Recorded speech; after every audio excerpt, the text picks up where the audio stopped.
Gálatas capítulo 2. Desde el versículo 11 hasta el versículo 19. Vamos a leer la palabra. Le pido por favor se ponga de pie un momento mientras leemos la bendita palabra del Señor. Una vez lo tenga se puede poner de pie. Quien no tenga su Biblia vamos a proyectarlo también en la pantalla. Vamos a leer, leemos en el nombre del Padre, del Hijo y con la dirección de nuestro amado Espíritu. Gálatas capítulo 2, verso 11. Pero cuando Pedro vino a Antioquía, le resistí cara a cara, porque era de condenar. Pues antes que viniesen algunos de parte de Jacobo, comía con los gentiles. Pero después que vinieron, se retraía y se apartaba, porque tenía miedo de los de la circuncisión. Y en su simulación participaban también los otros judíos, de tal manera que aún Bernabé fue también arrastrado por la hipocresía de ellos. Pero cuando vi que no andaban rectamente, conforme a la verdad del evangelio, dije a Pedro delante de todos: si tú, siendo judío, vives como los gentiles y no como judío, ¿por qué obligas a los gentiles a judaizar? Nosotros, judíos de nacimiento y no pecadores de entre los gentiles, sabiendo que el hombre no es justificado por las obras de la ley, sino por la fe de Jesucristo. Nosotros también hemos creído en Jesucristo para ser justificados por la fe de Cristo y no por las obras de la ley, por cuanto por las obras de la ley nadie será justificado. Verso 17, y si buscando ser justificados en Cristo, también nosotros somos hallados pecadores, ¿es por eso Cristo ministro de pecado? En ninguna manera. Porque si las cosas es que destruí, las mismas vuelvo a edificar, transgresor me hago, porque yo por la ley soy muerto para la ley, a fin de vivir para Dios. Señor, nos acercamos con profunda reverencia, Señor, ante tu palabra en esta mañana. Consciente, Señor, de que no hay otra manera en que nuestras vidas sean transformadas. Nada diferente puede volver a ser el pecador de su pecado. Nada diferente puede dar vida a un muerto espiritual. Nada diferente puede transformar nuestra vida a tu imagen. Nada diferente puede ayudarnos a apagar el viejo hombre y a darle vida al nuevo hombre, el que está vestido conforme a la palabra y a la justicia. Nos acercamos a tu palabra consciente de que ella es luz, como lo cantábamos al principio del servicio. Es lumbrera nuestro camino. Hoy, Señor, en este momento no solo lo cantamos, imploramos también que avives nuestras vidas a través de tu palabra, que por favor nos des el entendimiento. Ayúdanos también a guardar, a seguir tu ley, de tal manera que tú seas nuestra delicia. Señor, oro para que por favor apagues todo lo que haya de mí, Señor, quites todo lo que haya de mí, pecador, inmerecedor de este enorme privilegio de compartir con tu pueblo tu santa palabra. Quita todo lo que haya de mí, por favor pon tus palabras en mi boca, de tal manera que nuestras razones, aún en mí, oh Señor, trabajo para muchos. Por favor permite que hoy tengamos fuerzas en tu espíritu para poder estar atentos a tu voz. Te lo pedimos en el nombre maravilloso de Jesús. Amén. Tome su lugar, por favor.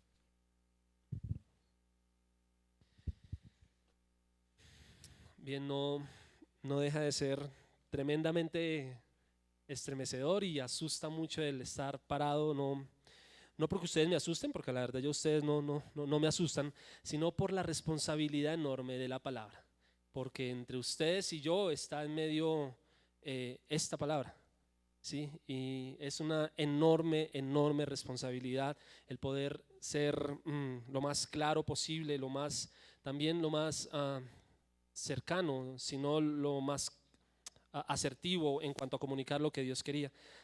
Agradezco esa oración intercesora de parte de ustedes. Bien, estamos viendo el libro, la carta más bien del apóstol Pablo a los Gálatas, y es una carta bien difícil de leer, no tanto por lo densa o por lo compleja, más bien porque es una carta que llama a la atención, que es un regaño de frente a un grupo de iglesias. Es un regaño de frente a un grupo de creyentes que, habiendo creído una cosa inicialmente, ahora han sido persuadidos a otra cosa. Sí, entonces Pablo empieza su carta en el capítulo 1 y permítame tomar algunos versículos antes de entrar en el tema de hoy.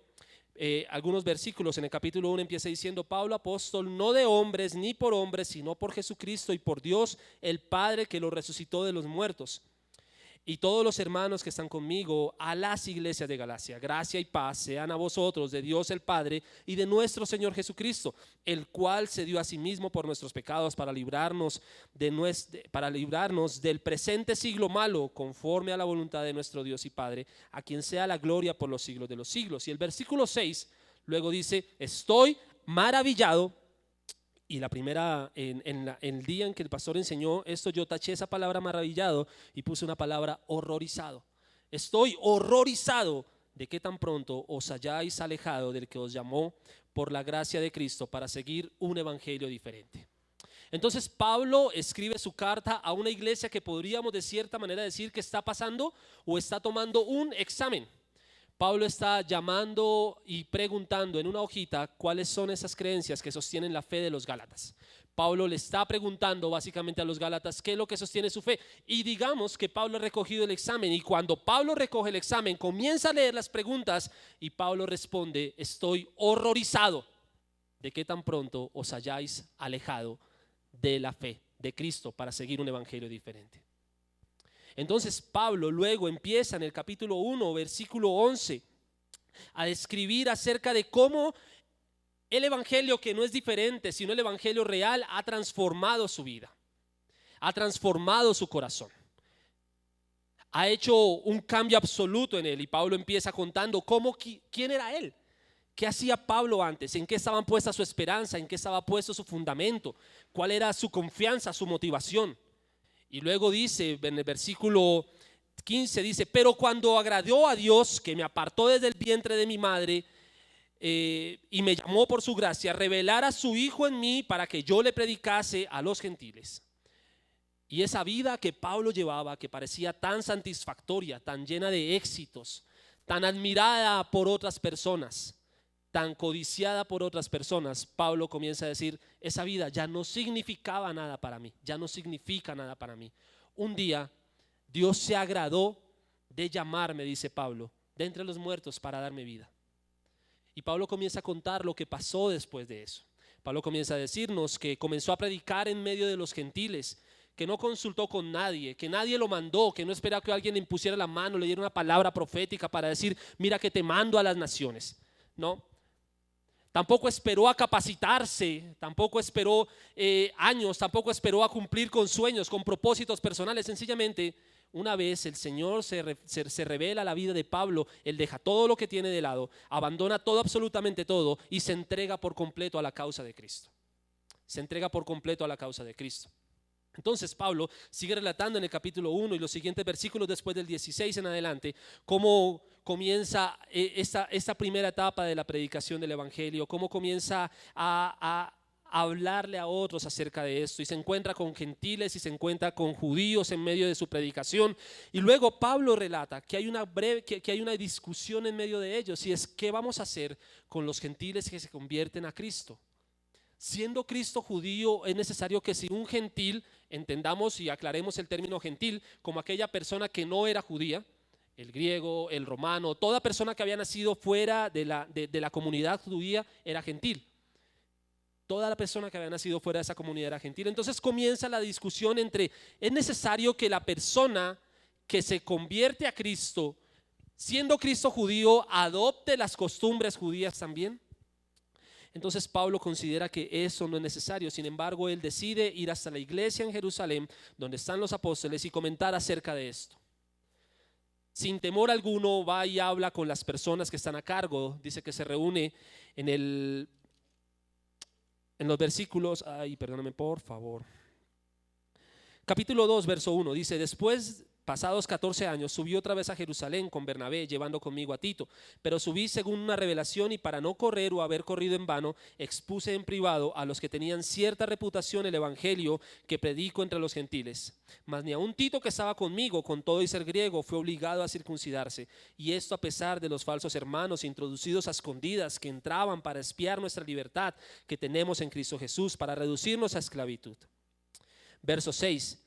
Pero Pero de los que tenían reputación de ser algo, lo que hayan sido ellos en otro tiempo, para mí no me importa, Dios no hace acepción de personas. A mí pues los de la reputación nada nuevo me comunicaron. Antes por el contrario, como vieron que me había sido encomendado el evangelio de la circuncisión, como a Pedro el de la circuncisión, pues el que actúa en Pedro para el apostolado de la circuncisión también actúa en mí para con los gentiles. Y reconociendo que la gracia me había sido dada, Jacobo, Cefas y Juan, que eran considerados como las columnas, nos dieron a mí y a Bernabé la diestra en señal de compañerismo para que nosotros fuésemos a los gentiles y ellos a la circuncisión. Solamente nos pidieron que nos acordáramos de los pobres. Entonces Pablo, después de tener esta duda y esta inquietud acerca de cómo manejar esto más adelante, se dirige a Jacobo, a Cefas y a Juan y les dice: está pasando esto. Y entonces llegan a un acuerdo y dicen: no es necesario que los gentiles adopten todas las costumbres judías. No es necesario que los gentiles adopten lo que comemos los judíos, lo que guardamos los judíos, ni nada de eso, siempre y cuando su fe esté puesta en Jesucristo. Entonces parece que todo va bien. Parece que en ese momento no hay ningún tipo de problema. Parece que en ese momento no hay ningún tipo de dificultad. Y si bien es cierto, la historia que vamos a leer, la historia de esta historia comienza en capítulos anteriores. Es en este versículo 11 donde alcanza su punto más cumbre, donde alcanza su punto máximo. Es en este versículo, en el versículo 11 del capítulo 2, donde Pablo comienza a meterse directamente con los Gálatas. ¿Sí? Hasta este momento lo único que Pablo le ha dicho a los Gálatas: ustedes se han extraviado siguiendo un evangelio diferente. Sin embargo, ¿cuál es ese evangelio diferente? ¿Cuál es ese evangelio diferente al que los Gálatas están siguiendo? ¿Qué es lo que están haciendo los Gálatas que no fue lo que Pablo les mandó a que hicieran? ¿Qué es lo que está pasando allí? Y es lo que vamos a ver en esta mañana. Y si este sermón pudiese tener un título, yo le puse peleas que valen la pena. Vamos a ver una pelea que realmente vale la pena. Como mencionaba hace un momento, parece ser que en los versículos 9 al 10 del capítulo 2 quedaba claro ante los apóstoles en Jerusalén, entre los cuales estaba Pedro, que la consigna era traer a los gentiles a Cristo y no añadirlos al pueblo de Israel con la adaptación de sus costumbres o con la imposición de la circuncisión. Eso estaba claro. Era lo que había que hacer. Sin embargo, la primera palabra del versículo 11, ¿cuál es? La primera: pero. El versículo 11 empieza con un enorme pero. Y voy a mencionar a un pastor con el que pasamos nosotros un buen tiempo y con el que aprendimos muchísimo. Y esto es lo que es, pero a él es la persona que más le escuché decir que el pero es una conjunción adversativa que indica oposición. Pero es una conjunción adversativa que indica oposición. Pero es una palabra que a nosotros no nos gusta. Es una palabra que para usted y para mí suena molesta, ¿sí?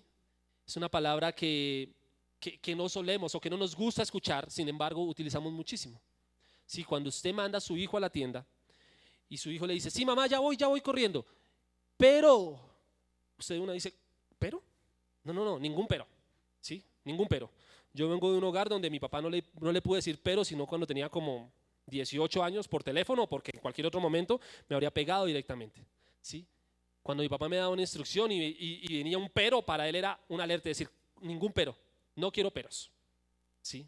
Cuando usted le pide un favor a alguien y dice: mira, no sé, podrías venir a recogerme, podrías prestarme este dinero, podrías ayudarme con tal cosa. A la familia uno suele decir mucho que es que a veces la familia no es que colabore mucho. ¿Sí? Porque uno dice a un hermano: hey, tengo esta situación, ¿me ayudas? Y el hermano te dice: sí, claro, cuenta conmigo, pero... ¿Sí? Hay un meme que suele usar mucho, un emoticón que suele usar mucho en WhatsApp, y es de los ojos levantados y dice: ay, ¿y ahora? ¿Sí? ¿Y ahora qué? ¿Cuál es ese pero? ¿Por qué no me ayudas de frente? ¿Por qué no lo haces? Pero, ahora, volviendo a la palabra, todo estaba bien. ¿Sí? Se supone que en el versículo 9 y 10 dice: y reconociendo que la gracia que me había sido dada, Jacobo, Cefas y Juan, que eran considerados como columnas, nos dieron a mí y a Bernabé la diestra en señal de compañerismo. Hasta ahí todo estaba bien. Y nos dijeron básicamente para que nosotros fuésemos a los gentiles y ellos a la circuncisión. Solamente nos pidieron que nos acordásemos de los pobres, lo cual también procuré con diligencia hacer. Pero, versículo 11: pero cuando Pedro vino a Antioquía, le resistí cara a cara porque era de condenar. Recordemos, peleas que valen la pena. Unos versículos antes todo parecía estar bien entre Pablo y Pedro. Sin embargo, la próxima vez que se encontrarían es cuando Pedro va hasta Antioquía a ver cómo va la obra. Y la palabra nos deja ver que pasados algunos días Pablo resistió a Pedro cara a cara porque era de condenar. Haciendo un pequeño estudio acerca de algunas palabras, me encuentro con que la palabra resistir es una palabra que se podría cambiar con la palabra oponerse. Me opuse, me paré de frente ante Pedro. La palabra resistir en otras versiones dice me opuse, significa que Pablo se paró en contra de Pedro.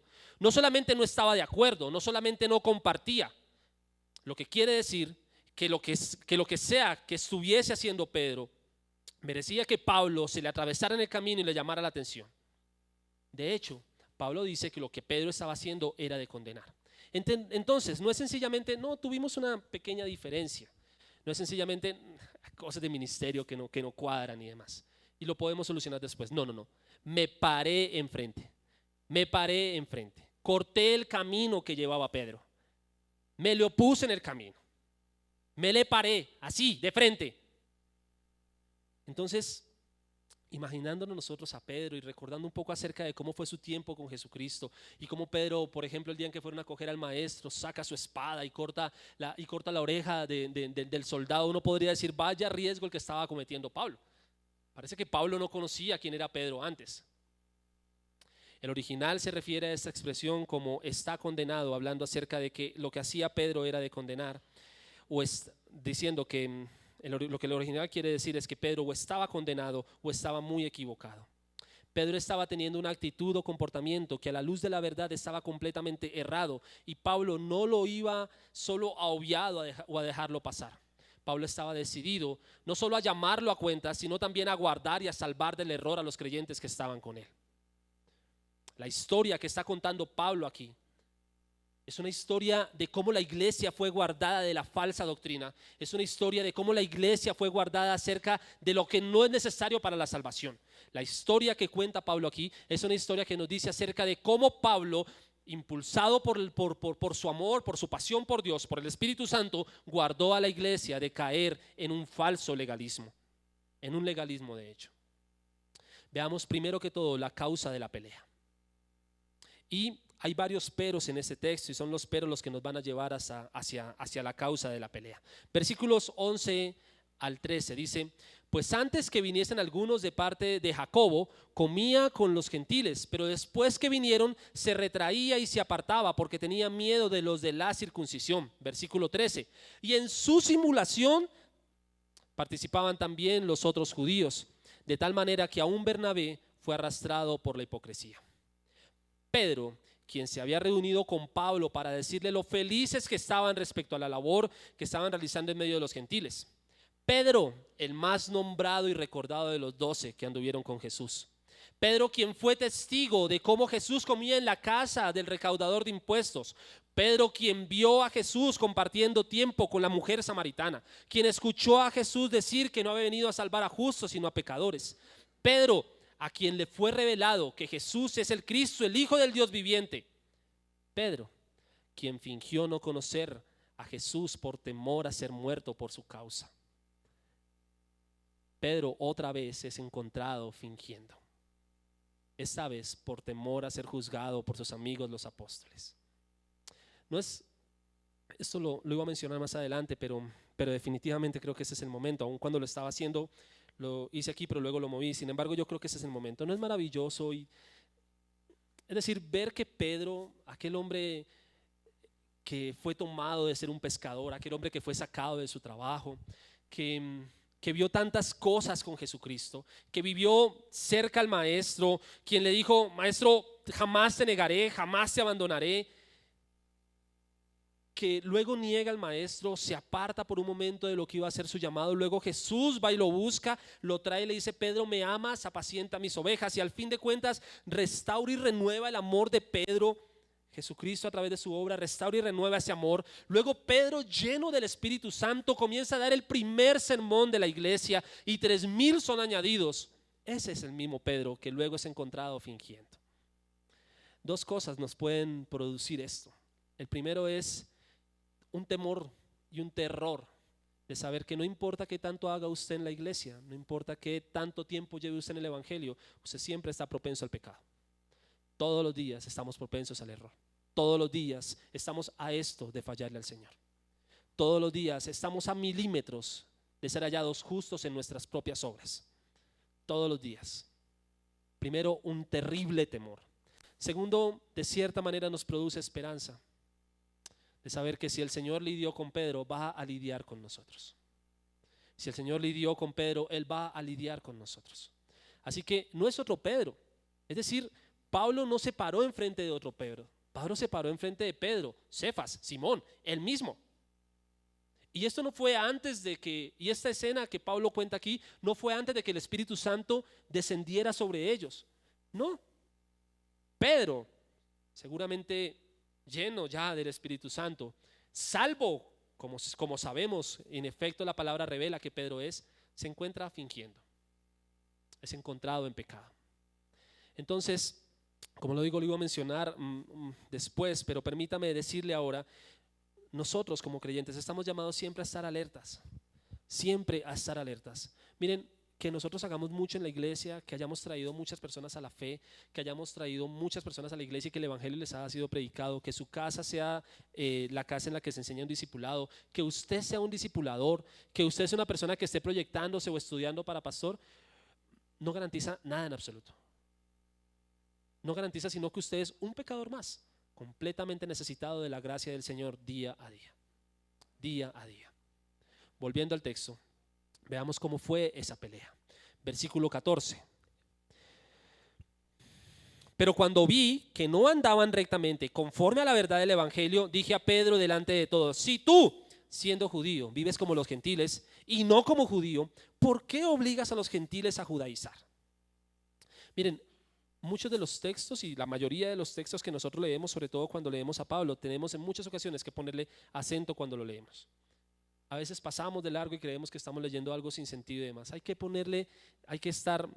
entender el contexto y entender cuál es la razón como la que Pedro, cuál es no solamente la razón, pero también el modo, la intención con la que Pedro está hablando. Esto no es una conversación cualquiera. Esto no es un comentario. No dices, oye Pedro, ¿y si tú tata, por qué tata? No. Esto es una confrontación. Esto es una confrontación. Permítame darle un ejemplo, más o menos darle un ejemplo que nos ayudará a ponernos un poco en el papel de Pedro. Voy a pedirle a todos los que son padres de familia, a los que quieren ser papás, que se imaginen este contexto. Por favor, el padre de familia, o imaginando que usted es uno si aún no lo es, imagine que usted lleva 12 años enseñándole a su hijo respecto a lo dañino que es el cigarrillo, a lo perjudicial que es para la salud, a la sensación de adicción que produce y cómo al final de años el consumo del cigarrillo lleva a cáncer de pulmón y después a la muerte. Imagínense que usted le ha enseñado todo eso a su hijo, porque usted no quiere que su hijo tenga ese tipo de vicios. Usted le ha enseñado a su hijo esto porque sabe que es correcto y porque sabe además que le conviene a su hijo. Usted no solamente se lo ha enseñado, usted le ha dado de ejemplo. Usted no fuma, usted hace deporte y usted está en contra de cualquier tipo de campaña que apruebe el cigarrillo. Un día llega a su casa una persona amiga suya, cercana a usted. Esa persona se aloja con usted por algunos días y resulta que sin que usted se dé cuenta, esta persona fuma en su casa delante de su hijo. El humo del cigarrillo comienza a afectar a su hijo. Y no solo esto, pasados algunos días usted ve a su hijo con un cigarrillo en la mano y fumando. Por favor, no hagan nada todavía, permítame. Y fumando. Su hijo le dice, pero es que tu amigo lo hace. Tu amigo lo hace y a él no le pasa nada. Y además tu amigo me ha dicho que esto es correcto y que no hay nada de malo en hacerlo. Y pues sí, estoy fumando, papá. Y delante suyo su hijo se lleva el cigarrillo a la boca. Esa es la escena. Falta un pedazo. En ese momento su amigo entra por la puerta. ¿Cómo reaccionaría usted? ¿Cuál sería su reacción? Usted le diría, oye, no me parece tan chévere como que le enseñes al niño estas cosas, pues mira que él apenas tiene 12 años, déjalo que tome sus decisiones a futuro, ¿sí? Usted le podría decir, ¿por qué no tienes tus hijos y los educas como a ti se te dé la gana y dejas a mi familia en paz? Algo más o menos sería la reacción de un padre de familia. Lo digo con conocimiento de causa, no porque me hayan pillado fumando, ni porque haya influenciado a nadie el cigarrillo, más bien porque en muchas ocasiones, y seguramente las que son, los que, sobre todo las mamás, fueron instruidas por otras personas a decirle, oiga, educa a su hijo de tal forma, oiga, no deje que su hijo haga tal otra.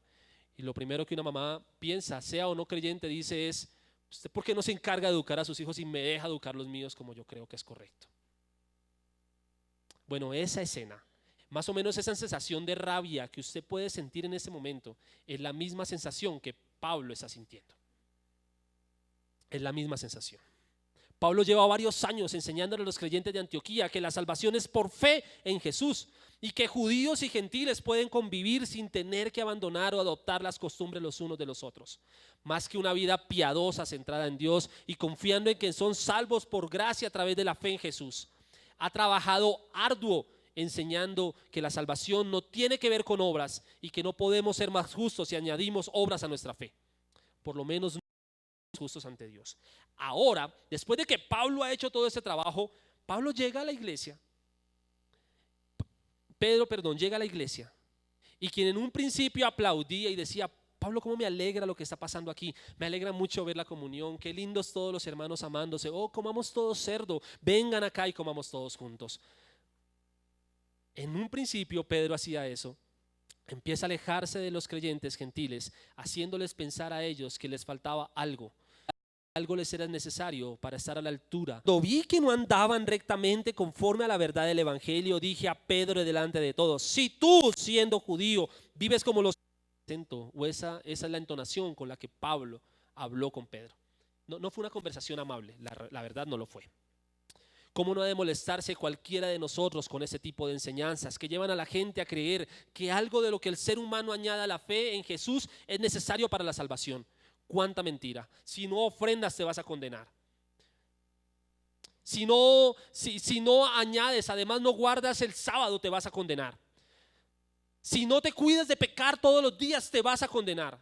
Haciendo a Jesús insuficiente. Jesús es suficiente para la salvación. Él no solamente es el autor de la salvación, Él es suficiente para la salvación. Él no es complemento de nada. Él es todo. Él lo llena todo en todo. La verdadera molestia de Pablo es contra la hipocresía que estaba mostrando Pedro. Cuando ningún judío importante estaba viéndolo, su corazón desbordaba de amor hacia los gentiles. Parecía el más querido. Pero cuando podía ser juzgado por alguien cercano a sus amigos los apóstoles, su comportamiento cambiaba y él era tan judío como cualquiera. Por supuesto, Pedro sabía cuál era la verdad al respecto de esto. Su maestro, el evangelio revelado, se sentó con publicanos y pecadores. Es muy probable que su reacción no haya sido como de sorprendido, como de quien no sabe de qué le están hablando. Más bien podríamos decir que su reacción pudo ser de vergüenza, buscando no ser de vergüenza para los... Ese es Pedro a fin de cuentas. Un hombre acelerado, un hombre impulsivo, un hombre que buscando no quedar mal ante los apóstoles y ante las demás personas, cuando es confrontado con su pecado, se encuentra que ha quedado mal ante Cristo. Cuánta misericordia de todas maneras encontramos en este pasaje. Pablo, a quien hemos aprendido a conocer a través de sus escritos, quien no se guardaba nada, no solo confrontó a Pedro, sino que lo hizo en frente de todos. Ya en privado habían hablado en Jerusalén y su actuar era otro, pero ahora su pecado debe ser confrontado de frente a los demás, sobre todo para resaltar que no hay apóstol más infalible o con mayor autoridad que Jesús, ni que la palabra de este, y para que quienes también estén en estas costumbres fueran exhortados. Pablo no solamente le habló a Pedro, Pablo le habló a todos los que estaban comportándose como Pedro. Estaba Bernabé, el amigo de Pablo, cayó en eso también. No importa, y nuevamente, cuánto tiempo nosotros llevemos en la iglesia, no importa cuánto tiempo nosotros llevemos estudiando la doctrina, la sana doctrina, las 5 solas, la justificación por la fe, la santificación, no importa cuánto tiempo, siempre estamos a esto de actuar por nuestras propias obras. Siempre estamos al borde de ser hallados injustos en nuestras propias obras. hemos sido hallados en muchas ocasiones injustos en nuestras propias obras. Ahora, Pablo deja por un momento de señalar hacia Pedro y hacia el grupo de ellos, y hace algo que es explicar el por qué lo que estaba haciendo ellos estaba mal. Es decir, no solamente les dijo lo que ustedes están mal y se fue, dijo está mal por lo siguiente, ¿qué es lo que está bien? Y yo he tenido que predicar aquí que esta es la tercera ocasión, y en 2 ocasiones, con estas 2, he tenido el privilegio de hablar respecto a esto, y es la justificación por la fe. Si lo que estaba haciendo Pedro, con los judíos al intentar judaizarlos estaba mal, porque era poner su mirada en las obras, entonces ¿qué es lo que está bien? La justificación por la fe es un puente para acabar con la pelea. Luego de descubrir el error, Pablo empieza a construir un puente con el cual no solo restaurará su relación con Pedro, sino que también ayudará a pasar a aquellos que están atrapados en ese mismo error, consciente o inconscientemente. Versículos 15 en adelante, dice: nosotros, judíos de nacimiento y no pecadores de entre los gentiles, sabiendo que el hombre no es justificado por las obras de la ley, sino por la fe de Jesucristo, nosotros también hemos creído en Jesucristo para ser justificados por la fe de Cristo y no por las obras de la ley, por cuanto por las obras de la ley nadie será justificado. Pablo hace un cambio en la cámara. Digamos que Pablo está grabando una escena y está viendo hacia el culpable, señalando a Pedro con la cámara así encima de él: tú culpable, y a los demás: enfóquelos, como cuando cogen a un ladrón, enfóquelo, muestra la cara para que todo el mundo lo conozca y sepa quién es el malo. Eso es lo que dicen la mayoría de los videos de eso. Sí, enfóquelo. Entonces Pablo hace un cambio de cámara y, dejando de señalar a los demás, él mismo se pone en la mira con ellos. Y lo que era antes un video a otras personas o una foto a otras personas, comienza a ser una selfie, y él mismo comienza a incluirse en un grupo de personas que necesitan ser justificados por Jesucristo y por la fe, y no por las obras. Pablo se pone en los zapatos de ellos. Pablo ya no es un mero espectador o un fiscal. Ahora él mismo, puesto en sus zapatos, en los zapatos de aquellos que pensaban que podían añadir algo más al evangelio para hacerlo mejor, y él cambia el tú y el ustedes. ¿Por qué tú juzgas? ¿Por qué ustedes? Cambia eso por un nosotros, y empieza a recordarse a sí mismo y a ellos que la justificación no es por las obras de la ley, sino por Jesucristo. El versículo 15, Pablo empieza diciendo: nosotros, judíos de nacimiento y no pecadores de entre los gentiles, sabiendo que el hombre no es justificado por las obras. Esto es otro principio, y es: todos los días nosotros necesitamos recordarnos que somos justificados por Jesucristo y no por nuestras obras. Pablo no les dijo: miren, yo lo tengo muy claro, pero quisiera recordarles a ustedes, los que están allí y no están poniendo cuidado, o los que no han prestado atención, o los que lo están olvidando, porque yo lo tengo claro, que ustedes, judíos de nacimiento y no pecadores. No, esa no es la actitud de Pablo. La actitud de Pablo es: nosotros,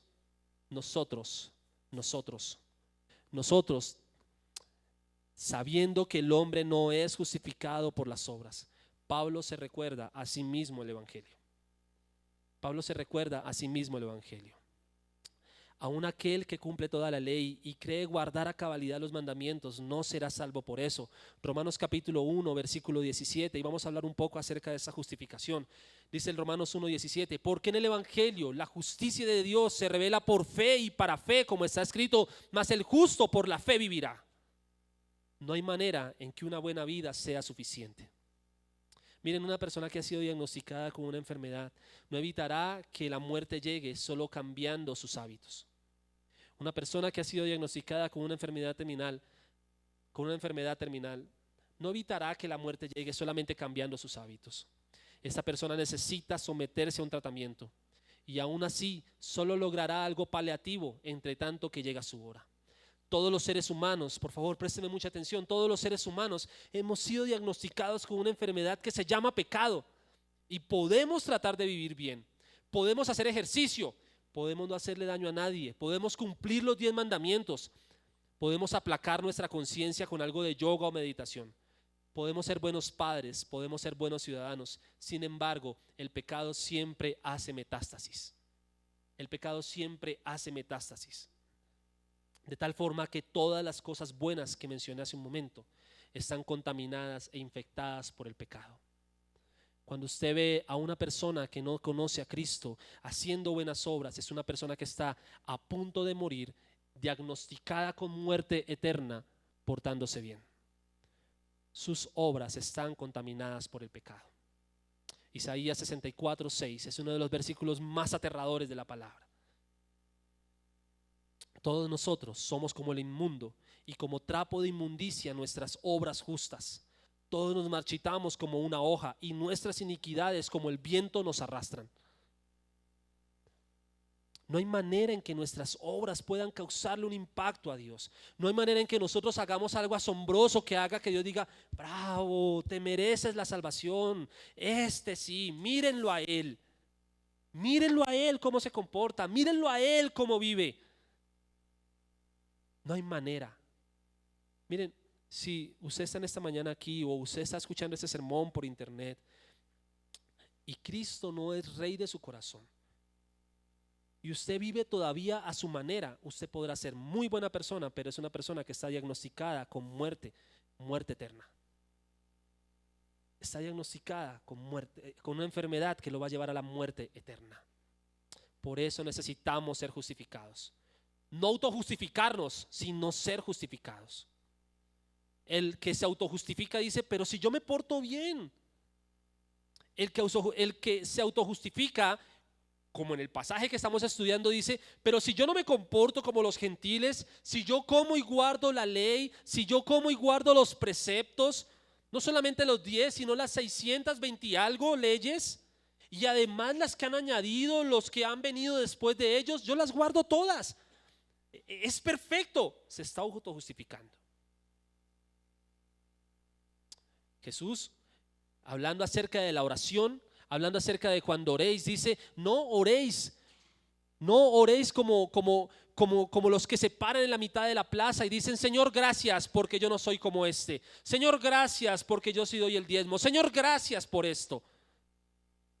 Muchos de nosotros todavía decimos: uy, cuánto pecado en el mundo. Señor, gracias porque yo no soy así. Muchos de nosotros a veces decimos: Señor, gracias por haberme librado de esas cosas. Pero cuando lo decimos gracias porque ahora me comporto mejor. Como si se tratara de cómo se comporta usted. Como si se tratara de qué es lo que de lo que usted hace. Miren, el evangelio ni al principio ni al final se trata de lo que yo hago. El evangelio al principio y al final se trata de lo que Cristo hizo. Cristo es tan necesario para la persona que no lo conoce como para nosotros, que venimos cada domingo a la iglesia. El punto es que cuando ignoramos esto, como hacemos a Cristo insuficiente, y decimos: bueno, ¿y qué más es esto? ¿De qué más? Necesitamos algo más. Necesitamos ser justificados por Cristo. La justificación es que Cristo, el único justo, toma su vestido de justicia, blanco, resplandeciente, sin mancha, sin arruga, dado por el Padre a causa de su obediencia y rectitud. Ese vestido Él lo toma y lo intercambia por el nuestro. ¿De qué estamos vestidos nosotros? ¿De qué estamos vestidos? El punto además es que nosotros no queremos ese vestido inicialmente. Ninguno de nosotros quiere ser justificado por la fe hasta que Cristo llega a nuestros corazones. Miren, el mundo está lleno de excelentes personas. Hoy en día la ideología humanista, no solamente la ideología de género, pero sino la ideología humanista, la que dice: nosotros debiéramos ser mejores personas, nosotros debiéramos vivir en amor y en comunidad con los demás, nosotros debiéramos amar a los animales, abrazar a los árboles, escribir un libro. Ese tipo de cosas han plagado esta sociedad y la gente cree que con eso es suficiente. El punto es que todo eso no es más que basura, no es más que trapo de inmundicia. Permítame hacer una mención respecto al texto, y es al texto de Isaías 64:6, cuando la palabra dice: y como trapo de inmundicia nuestras obras justas. Se está refiriendo al trapo que utilizaban las mujeres cuando tenían su periodo menstrual. Ese trapo que las mujeres usaban, lleno de lo que la mujer expulsaba de sí a causa de su periodo, ese trapo son nuestras obras justas. Ese trapo son nuestras obras justas. Preséntese con eso ante Dios si es capaz. Preséntese con eso delante del Señor si es capaz. debemos reconocer que necesitamos ser justificados por la fe. El punto es que nosotros no queremos el vestido que Cristo tiene. Estamos felices con los harapos que tenemos. Nos vemos ante el espejo, que por cierto también está manchado, y decimos, no necesitamos un cambio. Mi vida es perfecta. Yo me comporto bien. No necesito ser cambiado. No vemos los rotos, no vemos los remiendos, no comprendemos que este vestido de viejo hombre nos llevará a la muerte eterna. Es por eso que Jesús mismo envía su Espíritu para que nos dé vida y abra nuestros ojos. ¿Cómo podemos preferir nuestras obras a la de Cristo? ¿Cómo podemos preferir nuestras obras a la de Cristo? Cuando el Espíritu de Dios viene en nuestras vidas y nos trae de muerte a vida, nos miramos tal cual somos y decimos, Señor, cuán pecador soy. Y quiero esconderme del Señor y quiero irme. Y Cristo dice, no se vayan, no se vayan. Yo me quito mi vestido y lo pongo enfrente. Su Espíritu nos da vida, haciéndonos nacer de nuevo. Y esta ropa horrible de justicia por obras, esos trapos de inmundicia, son quitados y a cambio nos es puesto el vestido de justicia que tenía Cristo. Esto nos hace justos. Eso es la justificación. No son nuestras miles de supuestas buenas obras, es la obra única de Jesucristo al entregarse en la cruz, portando nuestros harapos y clavándolos para que nosotros tengamos acceso ante el Padre y juez verdaderamente justo, verdaderamente recto. Creer en Jesucristo, la fe, lo cual también es un don dado por Dios, es lo que nos hace verdaderamente justos. No importa que tan bien viva usted el evangelio, si su evangelio no tiene a Cristo, es un evangelio podrido, es un evangelio diferente como el que Pablo menciona. Se han apartado y viven un evangelio diferente. El verdadero evangelio tiene a Cristo en el centro y no al hombre en el centro. El evangelio verdadero no tiene las obras, tiene a Cristo. Cristo es suficiente. Pablo le recuerda esto a ellos y es muy probable que ese día otro cambio haya ocurrido en la vida de Pedro. El suceso que Pablo narra pudo haber ocurrido cerca del año 49 después de Cristo. Y Pedro escribe su primera carta en el 69. Me gustaría que fuéramos ahora a ver qué pasó con Pedro después. Primera de Pedro, capítulo 1.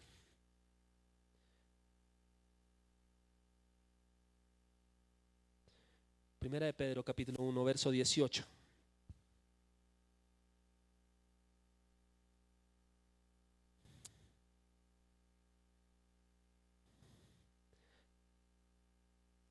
Versículo 18 dice, sabiendo que no fuisteis redimidos, de vuestra vana manera de vivir, heredada de vuestros padres con cosas perecederas como el oro o la plata.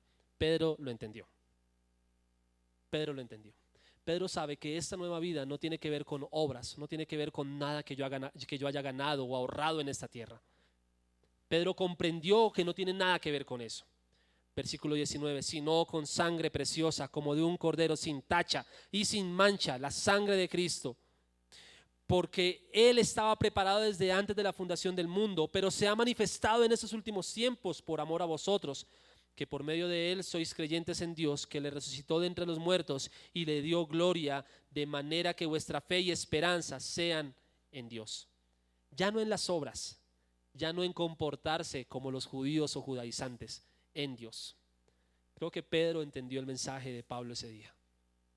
Creo que ese día Pedro no cogió nuevamente las redes y se fue al mar a intentar buscar otra cosa, porque definitivamente el ministerio no era lo de él. Creo que Pedro ese día agachó su cabeza y dijo, es cierto. ¿Cómo sabemos esto? Más adelante Pedro escribe en pocas palabras lo mismo que dice Pablo.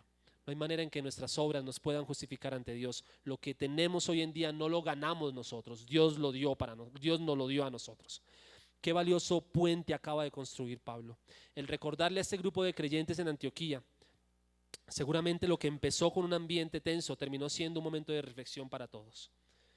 Punto número 1, la pelea. Punto número 2, la causa de la pelea. Punto número 3, la justificación, el puente que acaban con la pelea.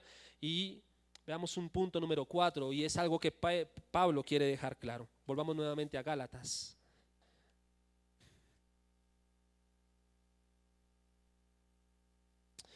Ahora, a modo de sello, Pablo menciona que no hay manera en que la justicia a través de Cristo termine conduciendo al pecado, pues es instituida por Cristo mismo. Verso 17.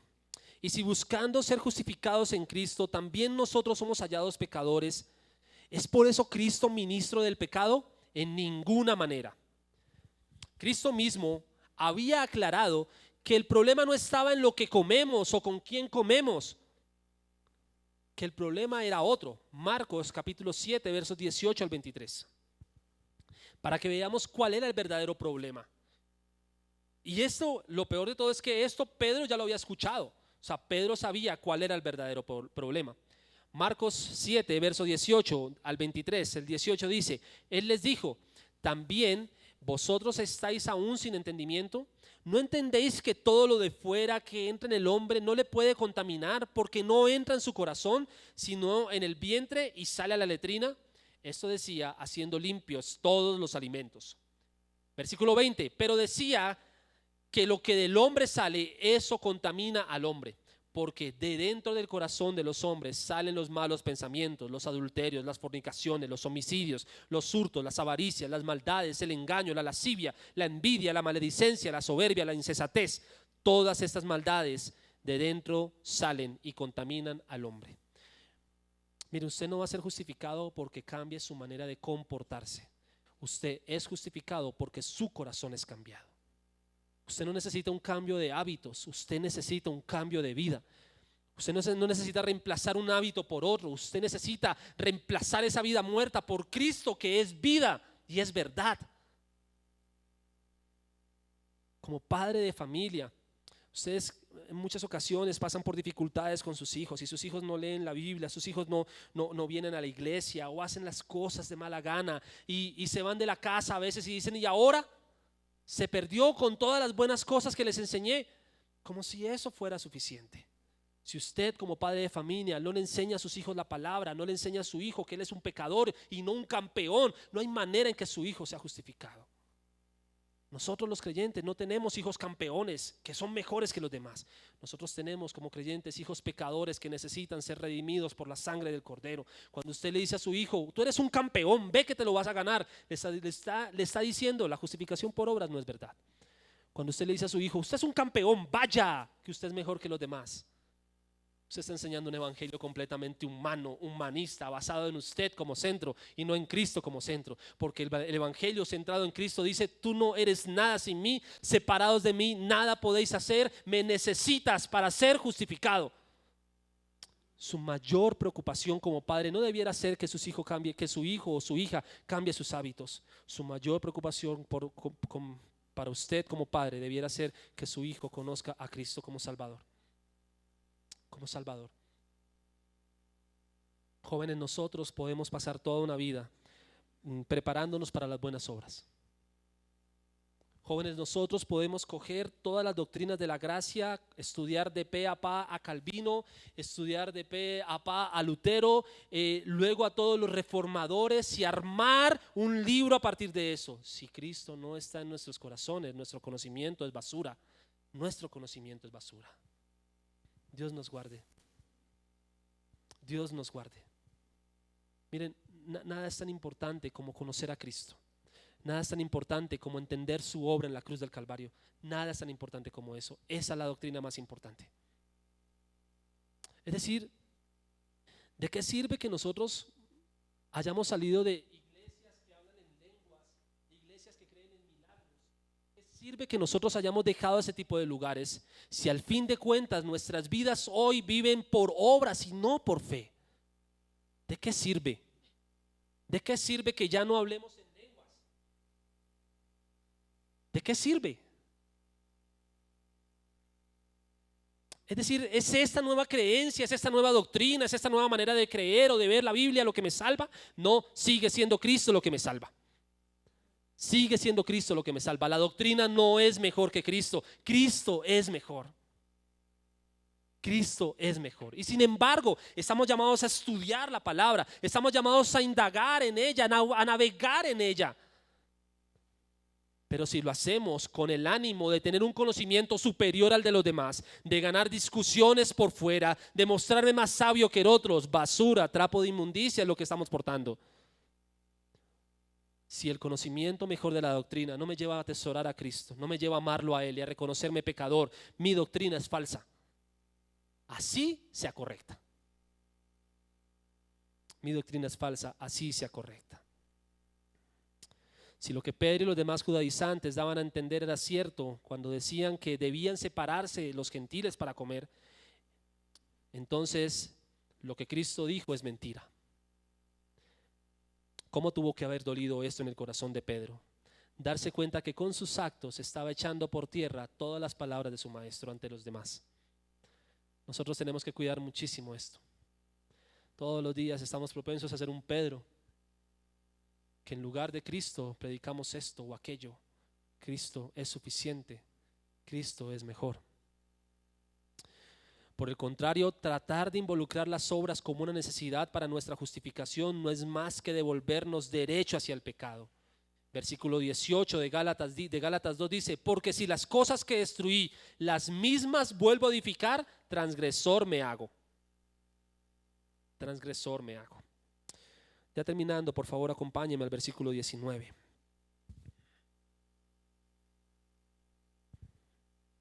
Versículo 19 de Gálatas 2.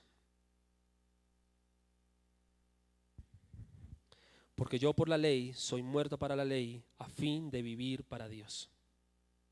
La pelea de Pablo no es una pelea solo por la libertad de la opresión de la ley.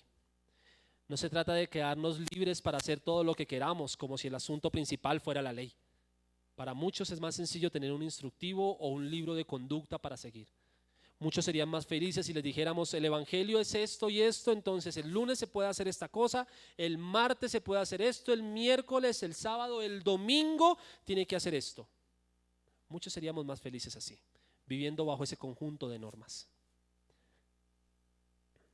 Para muchos es más sencillo ese instructivo, porque al fin de cuentas siente que le asegura al final de completar la tarea o al final de cumplir cada paso, le asegura que podrá entrar al cielo o alcanzar la felicidad. Sin embargo, ese no es el evangelio. Hemos muerto a vivir por obras sin propósito alguno, y ahora todo cuanto hacemos tiene vida en Dios. Nuestra intención de buenas obras no produce vida, pero vivir para Dios es una vida llena de obras de fruto de nuestra comunión con Él y que glorifican su nombre. Las obras no nos hacen salvos, pero la salvación hace que nosotros demos buen fruto. Demos buen fruto. Separados de mí nada pueden hacer, pero si permanecéis en mí, daréis fruto. Hay varias cosas que podríamos concluir para acerca de este pasaje, acerca de esta pelea que acaba de tener Pablo con Pedro, que acaba de relatar. Lo primero es, y era lo que mencionaba hace un momento al principio, y es pensar en cuánta misericordia tiene Dios para con nosotros, en cuán propensos estamos nosotros al error todos los días. Todos los días nosotros estamos propensos a fallar. Entonces ver a Pedro fallando nos debe producir a nosotros alerta, es lo primero que debiera producirnos, y luego esperanza. Alerta porque nos dice: si Pedro falló, yo voy a fallar. O sea, seguro voy a fallar. Segundo, esperanza. Si Cristo levantó a Pedro, me va a levantar a mí. Me va a levantar a mí. Segundo, ¿por qué no pensar en de qué manera como creyentes estamos afrontando las discordias con otros creyentes? Y algunas preguntas al respecto. Y esas preguntas son para nosotros, y es: ¿estamos molestos con alguna persona de la iglesia? ¿Cuál es la razón de mi molestia con esa persona de la iglesia? Porque si vamos al sentido más literal del texto, estamos viendo cómo la palabra nos está mostrando cómo Pablo lidió con el pecado de un hermano. La palabra nos está demostrando cómo lidiar, cómo sacar adelante la discusión con otro creyente. Y si vamos a tomar ese sentido literal, permítame preguntarle: ¿cómo es su relación y cómo es nuestra relación con los demás creyentes de la iglesia? Si estamos en discusión, si no puedo ver a alguien y alguien viene para acá y yo me corro para el otro lado porque no quiero verlo, ok, hay un problema. ¿Por qué es ese problema? ¿Es un asunto doctrinal lo que me tiene así? ¿Es que yo no veo que esa persona refleje la salvación lo que me tiene así?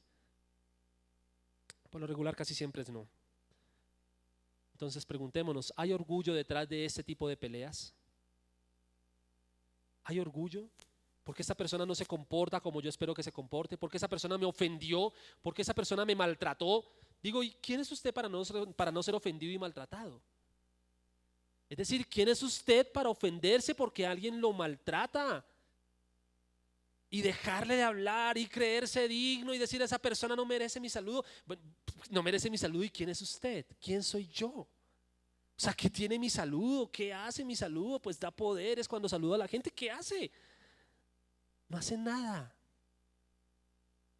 ¿Cuál es ese problema tan grave que hace que usted no le hable a personas de la iglesia? ¿Es algo como lo que pasaba con Pedro y Pablo? Digo, ¿es algo como que usted ve que esa persona está llevando a otros a vivir en pecado? Digamos que sí. ¿Cómo está lidiando usted con eso? ¿Cómo está lidiando usted con ese tipo de situaciones?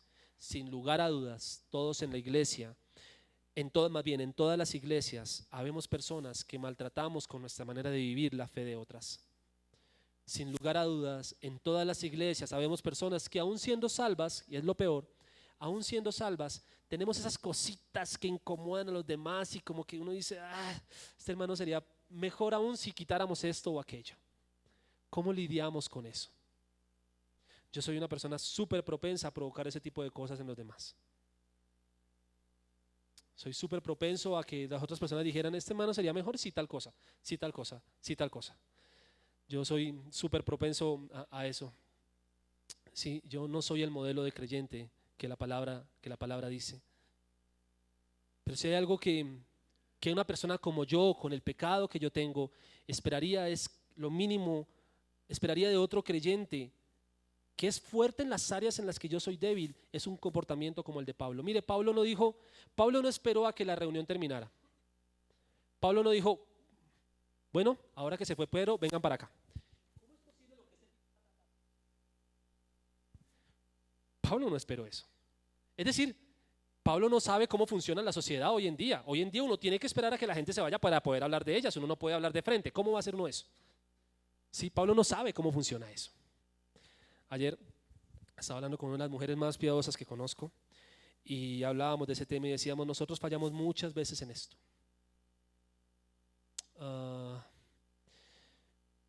¿Cuál es el centro y el tema de sus reuniones con su familia, de la iglesia y con sus amigos? ¿Es Cristo el centro o es Cristo el final? ¿Cómo es Cristo el final? Después de que usted ha hablado de toda la iglesia, después de que usted ha hablado de toda su familia, al final usted dice, bueno, oremos por ellos. Todos estamos ahí. Todos estamos ahí. Mire a nuestros ojos, todos pueden ser mejores creyentes. A nuestros ojos, todos debieran ser mejores personas. A nuestros ojos, los demás serían mejor si hicieran esto o aquello. El problema es que cuando vamos ante el espejo decimos, wow, cuánta perfección. Gracias, Señor, porque yo no soy como ese. Cuando vemos a alguien que es débil en X o Y pecado, decimos, wow, increíble, ¿no? ¿Cómo eso? Tremendo. Yo nunca he lidiado con eso. O sea, ¿por qué no lo lleva a los pies de Cristo? Nuestro pecado es otro. Mi amado hermano, si algo había en el corazón de Pablo en el momento en el que pensó hablar con Pedro, fue misericordia.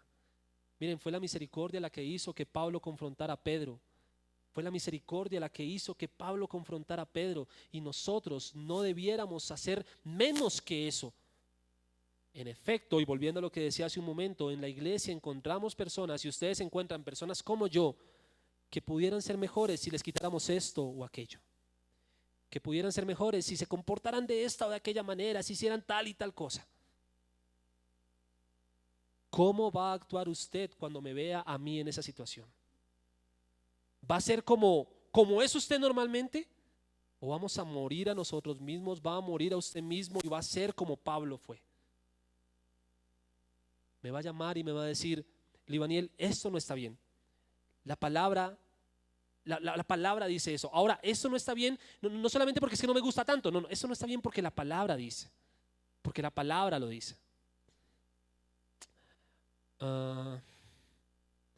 Se necesita muy poca sabiduría para juzgar a alguien, pero poquísima, se los digo. Se los digo porque yo sé juzgar y no me creo el más sabio. Entonces se necesita muy poca sabiduría para juzgar a alguien. Pero se necesita ser muy sabio, muy piadoso para llamar a esa persona a cuentas con la palabra. Mire, la reacción de Pablo no fue: ¿cómo me ofende lo que usted está haciendo, Pedro? ¿Cómo es posible que se me venga aquí a tirar 3 años de trabajo? ¿Cómo es posible que yo aquí trabaje y enseñe justificación y salvación por gracias y no por obras, y usted llega y se porta así? ¿Mi trabajo dónde queda? No, no, no. Pablo giró la conversación hacia Cristo. ¿Y Cristo dónde queda? ¿Y Cristo dónde queda? Si es por obras, ¿dónde queda Cristo? No dónde queda mi enseñanza, no dónde queda mi creencia, no, ¿dónde queda Cristo? Es lo mismo que debiéramos hacer nosotros cuando lidiamos con problemas en la iglesia. Permítame decirle que si usted no se habla con alguien de la iglesia por algo que esa persona le hizo, usted está en pecado. ¿Cómo va a lidiar con eso? Usted está en pecado. ¿Cómo va a lidiar con eso? No, no hay manera. O sea, no. Es decir, la palabra no lo explica, eso no lo revela la palabra, y tendríamos que entender cómo pueden creyentes pasar años y años en una iglesia sin hablarse con determinado hermano, yendo al mismo lugar. Eso no lo enseña la palabra, por eso yo no lo comprendo. Si usted viene a la iglesia todos los días y se sienta en el ala izquierda porque la persona con la que usted no se habla se sienta en el ala derecha, o se sienta o llega a las 9 porque la persona con la que usted no se habla llega a las 8:50, y se va a las 12, a las 11:55 porque la persona con la que usted no se habla se va a las 12, y lleva viviendo así no sé cuánto tiempo, permítame, no sé, ¿dónde está Cristo? ¿Dónde está Cristo? Miren, si el Señor está realmente en nuestros corazones, eso es lo primero que pasa. No nos podemos acomodar al pecado. No nos podemos acomodar al pecado. Nuevamente, esto que acabo de mencionar es para ir al punto, al área más literal, de la manera más literal, a cómo lidiar con los problemas en medio de la congregación. Pero pero lo más profundo es lo que sigue, y es: puede que usted esté acá por primera vez y haya sido conmovido por la palabra en este día, o que lo esté escuchando por internet y diga: no sé si yo vivo de esa forma. Usted podrá ser muy buena persona, pero si usted no ha sido justificado por la obra de la cruz, entonces sus obras son solamente toallas higiénicas usadas. No intente vivir esta vida sin tener en cuenta a Cristo. Él no es solamente nuestra justicia, Él es también nuestro Salvador. El mismo vestido de pecado que no nos deja entrar ante el Padre nos llevará un día ante Dios, ya no como Padre, como juez. Si no somos cambiados, si el vestido de injusticia que tenemos, de justicia por obras que tenemos, no es quitado, nos tendremos que presentar ante Dios, y ya no seremos hijos, seremos acusados. Él ya no será padre, será juez. En ese juicio ya no habrá manera de ser cambiados. Allá no hay vestir, no hay locker, no hay una segunda opción, no hay segundas oportunidades en esa situación. No hay ahí, cuénteme otra vez a ver si le entiendo, porque ese no me quedó muy claro cuando estaba vivo. Ya no hay opción.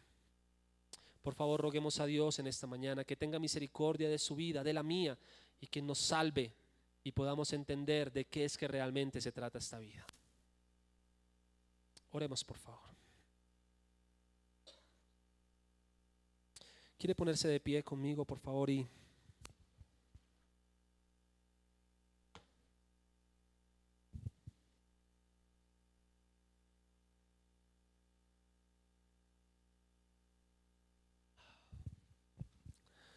miren, si hay algo que todos sabemos es cómo vivir por obras. Aún los que no hacen buenas obras saben cómo vivir por obras, saben que algo que están haciendo puede hacerse mejor. Eso lo tenemos claro todos. Pero si hay algo que nosotros necesitamos aprender, es a rendir nuestra vida a Jesucristo y a poder ser justificados por la fe. Es a reconocer que no importa qué tan bien me haya portado, qué tanto haya aprendido, qué tanto haya crecido, si Cristo no es mi justicia, no puedo presentarme ante Dios como si fuera mi Padre. No puedo entrar confiadamente ante el trono de la gracia. Lo que me permite entrar confiadamente ante el trono de la gracia es que Jesucristo ha sido mi justicia, ha sido mi sumo sacerdote, pero también ha sido mi sacrificio. Y si yo no comprendo eso en esta mañana, no vivo eso en esta mañana, por favor, ni siquiera se acerque ante el trono de la gracia. Porque ese trono que es de gracia, también es un trono de justicia. Y nadie quiere caer en las manos de Dios para ser juzgado. Es por eso que Cristo vino a entregarse por nosotros. Él es nuestra justicia. Él es nuestra justicia. El justo se entregó por los injustos. El castigo que usted merecía, Cristo lo llevó. La ropa que usted no tenía, Cristo se la dio. La justicia que usted no conocía, Cristo se la dio. Eso es justificación. Sus obras de injusticia han sido quitadas y puestas a Cristo. Y la justicia de Cristo ha sido quitada de Cristo y puesta sobre usted. Gloria a Dios por la justificación. Señor, gracias te damos en esta mañana. Oh Dios, lo primero que se me ocurre y que viene a mi mente es perdóname por favor.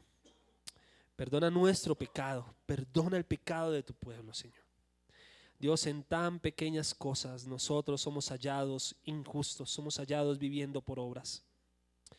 Creemos, Señor, que comportarnos de determinada forma es lo que asegura nuestra esperanza, es lo que asegura nuestra vida al lado tuyo.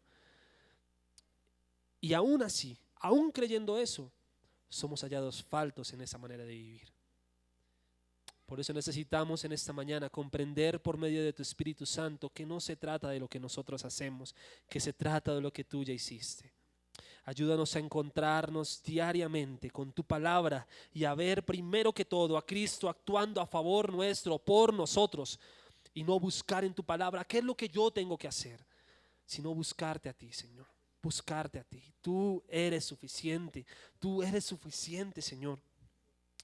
Padre, yo quisiera orar por aquellas personas que están en esta mañana aquí, o que escuchan este mensaje de una u otra forma y que jamás han venido a la fe, que no viven como si tú fueras su Señor, de manera consciente, porque muchos de nosotros vivimos diariamente como si tú no fueras nuestro Señor. Pero oro por aquellas personas que dicen, jamás he considerado a Cristo como mi Señor.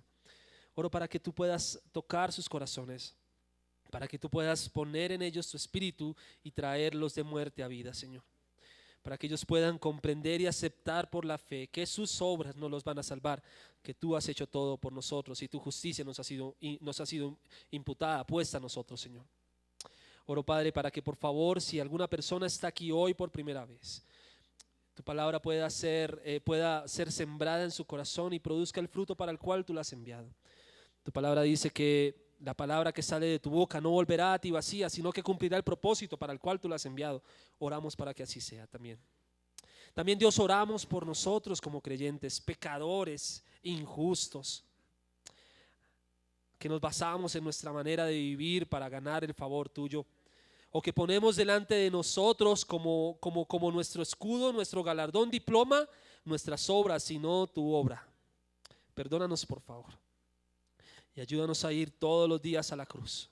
Ayúdanos a ir todos los días a los pies del Maestro para reconocer que es Él y no nosotros, que son sus obras y no la nuestra.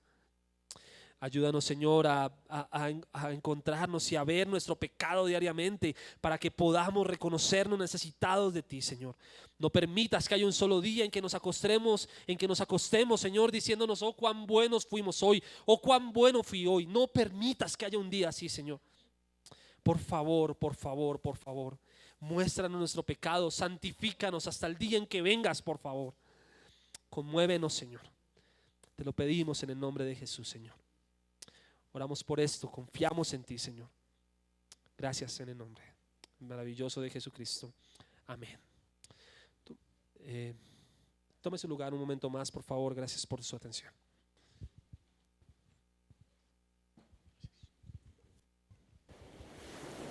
Hermanos, quería hacerles un anuncio más, un aviso. Dentro de 8 días, el 11 de agosto, por el Festival de Verano va a haber una maratón. Se llama la Maratón del Sur. Entonces la carrera 24 está cerrada, creo que desde el Olaya hasta esta parte del Tunal, para que lo tengamos en cuenta y busquemos rutas alternas para poder llegar. Muchas gracias y que el Señor los bendiga. en el